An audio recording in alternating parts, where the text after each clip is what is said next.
রাসূলুল্লাহ সাল্লাল্লাহু আলাইহি ওয়াসাল্লাম বলছেন, সামরা বিন জুনদুব থেকে বর্ণিত, তিনি বর্ণনা করেছেন যে রাসূল সাল্লাল্লাহু আলাইহি ওয়াসাল্লাম বলছেন যে আতায়ানি রাজুলানি, দুজন ব্যক্তি আমার কাছে আসলো, এসে তারা আমাকে নিয়ে গেল ইলা আরদিল মুকাদ্দাসা, পবিত্র একটা ভূমিতে নিয়ে গেল। তো পবিত্র ভূমিতে নিয়ে গেল মানে এটা স্বপ্নের কথা বলছেন নবী সাল্লাল্লাহু আলাইহি ওয়াসাল্লাম। তা আমি সেখানে যে দেখছি ফাইদা রাজুলুন কায়িমুন ওয়া রাজুলুন জালিসুন, এক ব্যক্তি দাঁড়িয়ে আছে আর এক ব্যক্তি বসে আছে। যে ব্যক্তি দাঁড়িয়ে আছে সে ব্যক্তির হাতে বিয়াদিহি কাল্লুবুম মিন হাদিদিন, যে ব্যক্তি দাঁড়িয়ে আছে সে ব্যক্তির হাতে রয়েছে লোহার একটা বর্শি, বড় বর্ষা, এরকম একটা বর্শি লোকটার হাতে আছে। এই বর্শি দিয়ে বসে থাকা ব্যক্তির ডান পাশের চোয়ালের ভিতরে বর্শিটা ঢুকে দিয়ে চোয়ালটাকে চিরে হাত্তা ইয়াবলুগা কাফা, একেবারে পিছন পর্যন্ত পৌঁছে যাচ্ছে। এরপরে আবার দেখছি সুম্মা ইদখিলু ফি শিদকিহিল আখার, অতঃপর তার বাম চোয়ালের ভিতরে এই বর্শিটা প্রবেশ করে দিয়ে এই চোয়ালটাকে চিরে আবার পিছন পর্যন্ত নিয়ে যাচ্ছে। ঠিক বাম চলটাকে যখন চিরে পিছন দিকে নিয়ে যাচ্ছে, ডাইন চলটা আবার মেরামত হয়ে যাচ্ছে, অটো মেরামত হয়ে যাচ্ছে। এটা চেরার পরে আবার ডানটা শুরু করছে, ডানটা চেরার পরে বামটা শুরু করে, তো যেটা যখন শুরু করে বিপরীতটা ভালো হয়ে যায়। এইভাবেই চলতে আছে শাস্তি। রাসূলুল্লাহ সাল্লাল্লাহু আলাইহি ওয়াসাল্লাম, অনেক লম্বা হাদিস।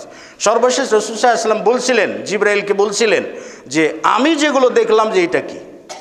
তখন জিবরিল আলাইহিস সালাতু ওয়াসাল্লাম নবী মুহাম্মদ সাল্লাল্লাহু আলাইহি ওয়াসাল্লামকে বলছিলেন যে ইয়া রাসূলুল্লাহ, আপনি যেটা দেখলেন যে বর্শি চোয়ালের ভিতরে প্রবেশ করিয়ে চল চিরে ফেলা হচ্ছে, এই লোকটা ফাহুয়া রাজুলুল কাযযাব, এই হলো মিথ্যু, সবসময়ের জন্য মিথ্যা কথা বলতো। ইয়াকযিবু বিল কিযবা, মানুষের সামনে মিথ্যা প্রতিশ্রুতি দিয়েও মিথ্যা কথা বলতো।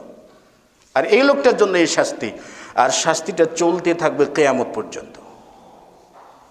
এর জন্য বড় বসদের অনুসরণ করতে যে নিজেরাও মিথ্যা কথা বলবেন, মিথ্যা কথা বলে মানুষকে ডেকে আনবেন আপনার নিজের দলের দিকে। আসাবিয়াত মানে নিজের দলকে, নিজের গোত্রকে, নিজের দলকে প্রতিষ্ঠিত করার জন্য যে কোনো ধরনের মানুষকে আহ্বান করা এবং যে কোনো পদক্ষেপ গ্রহণ করা, এই অবস্থায় যদি সে ব্যক্তি মারা যায় তাহলে তার মৃত্যুটাও জাহেলিয়াতের মৃত্যু। এজন্য সাবধান, যাতে ভ্রাতৃত্ব বিনষ্ট না হয়, ভাই ভাই সম্পর্ক বিনষ্ট না হয়, সেই দিকে অবশ্যই খেয়াল করবেন। হয়তো আমি নির্বাচন নিয়ে বা এই বিষয়গুলো না, আমি নো কমেন্টস, আমি কোনো মন্তব্য করব না। তবে একটা বিষয় বলবো, যে বিষয়গুলো আমার আপনার ভাই ভাইয়ের সম্পর্ক বিনষ্ট করে দেয় সেগুলোর মাথায় কেন সব জায়গায় লাথি মেরে সেগুলো গুড়িয়ে দেওয়া উচিত। কারণ এগুলো আপনার জীবন আমার আপনার জীবনে কোনো কাজ দেয় না, মুসলিম মিল্লাতের জীবনে কোনো কাজ দেয়নি। এই মুসলিম বিশ্ব রাজনীতিতে মুসলিমরা মুসলিমের শত্রু, দেশীয় রাজনীতিতে মুসলিমরা শত্রু, পারিবারিক রাজনীতিতে ভাই ভাইয়ের শত্রু। এই শত্রুতা বিষয়গুলো একেবারে পরিবার ব্যক্তিতান্ত্রিক পর্যন্ত প্রবেশ করে দেওয়া হয়েছে।